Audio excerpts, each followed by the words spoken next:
Milford FC bayicenga bayibeka phansi bayiphakamisa lali thuba la Milford ebeka emlatheni smash and grab last minute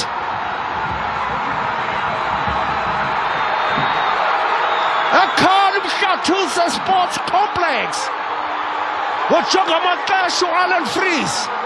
wathi ngidudumile lahlula nami abayikholelwa abalandeli beMilford FC le into enzekayo ixesha beseliphelile abaqeqeshi beMagesi FC abayikholela into abayibonayo abadlali beMagesi abayikholelwa oluvuyo phuphuma ubuze ebantwini uthi nithi kwenzeke ntoni na so Pep uyibonile la ndoda ikhulula ijezi bikora ekufakela nqaku yeMagesi FC ingabe ibhaqiwe bola yokugqibela yaphakanyiswa yabekwa ngaphakathi eboxini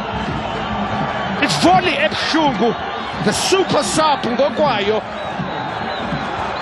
yeMilford FC yathi amathuba anjena anqabile kutsho